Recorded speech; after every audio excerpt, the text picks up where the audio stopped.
Ang ikalawang aklat ni Samuel, Kabanata 3. Tumagal ang digmaan sa pagitan ng mga tauhan ni David at ng angkan ni Saul. Lumakas na lumakas ang pangkat ni David, samantalang patuloy namang humina ang angkan ni Saul. Samantalang nasa Hebron, ito ang mga naging anak na lalaki ni David.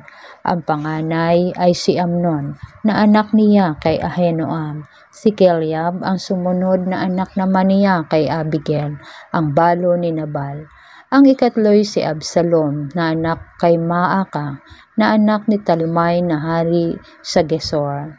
Si Adonias ang ikaapat na anak niya kay Hagit. Ang ikalimay si Sipatias, anak niya kay Abital. At ang ikaanim ay si Etrim, anak niya kay Egla. Ang mga ito ang naging anak ni David sa Hebron. Habang naglalaban ang mga pangkat ni Saul at David, si Abner ang kinilalang pinuno ng mga tauhan ni Saul.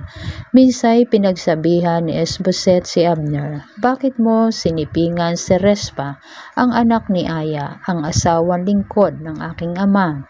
Nagalit si Abner sa sinabing ito ni Isboset at sumagot siya, "Anong palagay mo sa akin, isang taksil, isang lihim na tauhan ng Huda? Hanggang sa araw na ito'y tapat ako sa sambahayan ng iyong amang si Saul, sa kaniyang mga kapatid at mga kaibigan. Maging ikaw ay hindi ko ipinagkanulo kay David. Bakit pagbibintangan mo ako sa babaeng ito? Saksi ko ang Diyos. Tulungan sana niya ako upang maisakatuparan ang pangako ni Yahweh kay David, na maalis ang kaharian mula sa sambahayan ni Saul, at maitatag ang paghahari ni David sa Huda mula sa Dan hanggang Berseba." Hindi nakasagot si Isboset dahil sa takot kay Abner. Nagpadala si Abner ng mga sugo kay David sa Hebron, at ito ang ipinapasabi, "Kanino nga ba ang lupaing ito? Makipagkasundo ka sa akin at tutulungan kitang mapasa iyo ang buong Israel."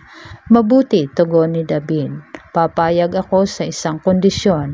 Hindi ka muna makikipagkita sa akin hanggat hindi mo nadadala rito si Mikal na anak ni Saul."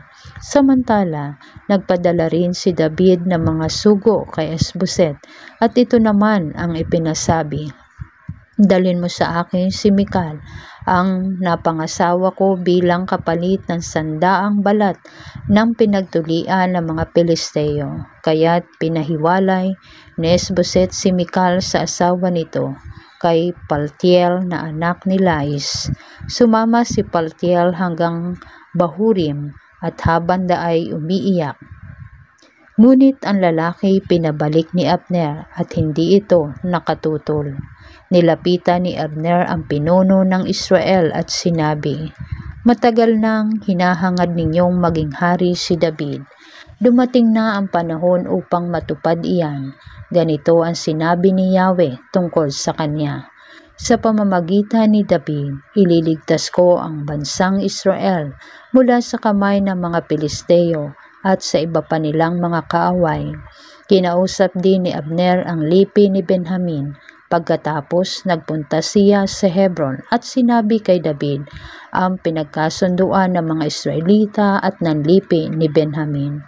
Nang tanggapin ni David si Abner, may kasama itong 20 tauhan. Hinandugan niya ito ng isang salusalo. Sinabi ni Abner kay David, "Ngayon lalakad na ako upang ihandog ng buong buo ang Israel sa inyong kamahalan. Magpapasakop sila sa inyo at maghahari kayo sa kanila ayon sa inyong kagustuhan." At mapayapang pinalakad ni David si Abner. Pagkaalis ni Abner, dumating naman mula sa pagsalakay ang mga kawal ni David sa pangunguna ni Joab. Napakarami nilang samsam na dala. Nalaman agad ni Joab na si Abner ay nakipagkita sa hari at pinayagan itong umalis ng payapa. Pinuntahan agad ni Joab ang hari at sinabi, "Bakit po ninyo ginawa ito? Naparito na nga si Abner, ay pinakawalan pa ninyo. Ngayoy wala na siya. Hindi ba ninyo kilala si Abner? Naparito siya upang pagtaksilan kayo. Gusto lamang niyang Tiktikan ang inyong mga ginagawa. Pagkatalikod sa hari, ipinahabol agad ni Joab si Abner. Inabutan nila ito sa may balon ng tubig sa Sera. Hindi alam ni David ang mga nangyayaring iyon. Nang maibalik sa Hebron si Abner, tinawag ito ni Joab sa may pintuan ng lungsod at kunwari mag-uusap lang sila ng sarilinan. Dito niya isinagawa ang paghihiganti sa pagkamatay ng kapatid niya si Asahel. Sinaksak niya sa tiyan si Abner at ito'y namatay. Nang mabalitaan ito ni David, sinabi niya, "Ako at ang aking kaharian ay walang sagutin sa harap ni Yahweh sa pagkamatay ni Abner. Ang kanyang sambahayan sana'y huwag mawalan ng mga baldado. May sakit na tulo, sakit sa balat na parang ketong, mapapatay sa labanan o mamamatay sa gutom." Ngunit sa ganoong paraan, ginantihan ng magkapatid na Joab at Abisai si Abner dahil sa pagpatay nito kay Asahel sa labanan sa Gibeon. Inuutos ni David kay Joab at sa lahat ng kasama nito na punitin ang kanilang mga damit at magsuot ng panluksa bilang pagdadalamhati sa pagkamatay ni Abner.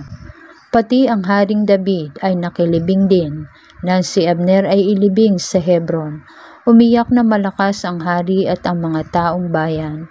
Ganito ang awit, pagluluksa ng hari. "O Abner, dapat ka bang mamatay gaya ng isang tulisan?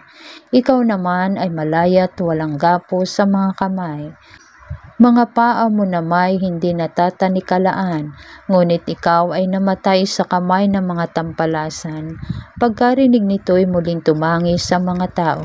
Hinimok nila si David na kumain kahit bahagya, ngunit sinabi nito, "Isinusumpa kong hindi ako kakain kahit ano hanggat hindi lumulubog ang araw."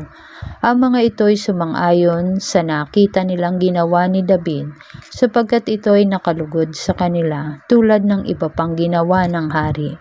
Noon nalaman ng buong Israel na walang kinalaman ang hari sa pagkamatay ni Abner. Sinabi ng hari sa kanyang mga alipin, "Hindi ba ninyo nalalamang isang dakilang pinuno ang nawala ngayon sa Israel? Kahit na ako'y hari, nanliliit ako at kinikilabutan sa kasamaang ginawa ng mga anak ni Seruias. Hindi ito maatim ng aking kalooban. Parusahan nawa sila ni Yahweh."